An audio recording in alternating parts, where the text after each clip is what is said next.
दोस्तों आज हम बात करते हैं मिल्की वे गैलेक्सी के बारे में। अगर हम रात के वक्त आसमान की तरफ देखें तो हमें लातादाद चमकते हुए सितारे नजर आते हैं। इनमें ज्यादातर सितारे हमारी गैलेक्सी का हिस्सा हैं। ये कायनात बहुत वसी है और ये मुसलसल एक्सपेंड हो रही है। अब हम देखते हैं कि गैलेक्सी है क्या। इससे मुराद गैसेस, छोटे छोटे पार्टिकल्स, डस्ट और बिलियंस ऑफ स्टार्स हैं। ये सब ऑब्जेक्ट्स ग्रेविटी के हिसार में होते हैं। एक अंदाजे के मुताबिक इस कायनात में अरबों यानी बिलियंस ऑफ गैलेक्सीज हैं और हमारा मिल्की वे इनमें से एक है। मिल्की वे गैलेक्सी में millions and billions stars and planets पाए जाते हैं। अब हम देखते हैं इन स्टार्स एंड प्लैनेट्स का डिफरेंस। दोस्तों, स्टार से मुराद ऐसा एस्ट्रोनॉमिकल ऑब्जेक्ट है जिसकी अपनी लाइट होती है, जबकि प्लैनेट ऐसा ऑब्जेक्ट होता है जो इन स्टार्स के गिर्द रिवॉल्व करता है। इसको आप इस तरह समझ सकते हैं कि सूरज एक स्टार है और हमारी जमीन जो इसके गिर्द रिवॉल्व करती है एक प्लैनेट है। हमारी जमीन भी मिल्की वे गैलेक्सी का ही एक हिस्सा है। मिल्की वे गैलेक्सी भी अपने महवर के गिर्द घूमती है। इस गैलेक्सी के सेंटर में एक बहुत बड़ा ब्लैक होल मौजूद है और ये इतना बड़ा है कि इसका साइज तकरीबन 4 मिलियन सन्स के बराबर है और हमारी गैलेक्सी इसके गिर्द रिवॉल्व करती है।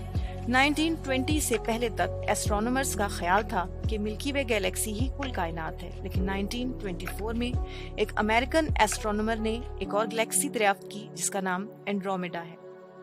दोस्तों, हमारा सोलर सिस्टम एक सन और 8 प्लैनेट्स पर मुश्तमिल है और ये मिल्की वे का ही एक हिस्सा है। ये तमाम प्लैनेट सूरज के गिर्द घूमते हैं। दोस्तों, अगर आप सोलर सिस्टम के बारे में मजीद जानना चाहते हैं तो उसके लिए आप मेरी सोलर सिस्टम के मुतालिक वीडियो देखिए। अब दोस्तों हम बात करेंगे इन प्लैनेट्स के गिर्द घूमने वाले मून्स की।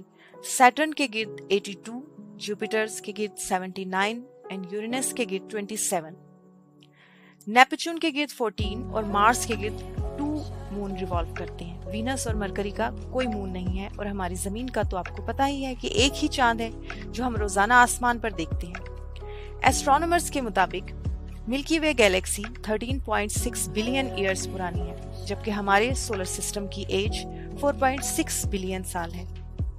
दोस्तों, मिल्की वे गैलेक्सी में एक ही सोलर सिस्टम नहीं है, बल्कि एस्ट्रोनॉमर्स ने मिल्की वे गैलेक्सी में तकरीबन 3200 ऐसे स्टार्स डिस्कवर किए हैं जिनके गिर्द कोई ना कोई प्लैनेट रिवॉल्व कर रहा है, लेकिन इनको सोलर सिस्टम नहीं बल्कि प्लैनेटरी सिस्टम कहा जाता है। साइंटिस्ट अब तक बिलियंस ऑफ गैलेक्सीज की निशानदेही कर चुके हैं। इन गैलेक्सीज में लातादाद सैयारे, सितारे, ब्लैक होल्स, मुख्तलिफ क्लस्टर्स और मीटियोर्स वगैरह पाए जाते हैं। 2021 में नासा ने क्लेम किया था कि उन्होंने मिल्की वे गैलेक्सी से बाहर एक प्लैनेट डिस्कवर किया है, लेकिन इसके बारे में अभी मजीद रिसर्चेस जारी हैं। दोस्तों, ये कायनात बहुत बड़ी है और हम ये भी नहीं जानते कि यूनिवर्स एक है या इस जैसी और भी है। मुझे उम्मीद है कि आपको मेरी ये वीडियो बहुत पसंद आई होगी। तो इस तरह की और इन्फॉर्मेटिव और इंटरेस्टिंग वीडियोस देखने के लिए मेरे चैनल को सब्सक्राइब कीजिए।